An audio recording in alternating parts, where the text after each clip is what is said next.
The Kentucky Supreme Court made a decision that abortions will remain illegal in the state of Kentucky. This comes after a lawsuit that was filed against the state's abortion ban, and the ruling today says that the temporary injunction against that ban should never have been granted. Today, there is celebration and devastation along the political spectrum throughout Kentucky.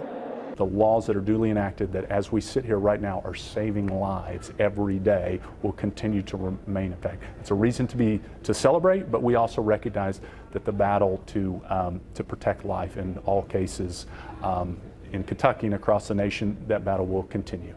The Supreme Court's decision today was just on the injunction, but they have not yet ruled on the constitutionality of the trigger ban itself.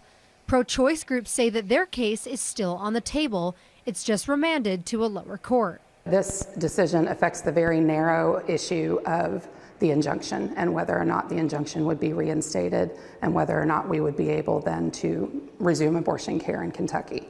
While we're incredibly disappointed that we cannot, there is still a legal path forward, and this fight is not over.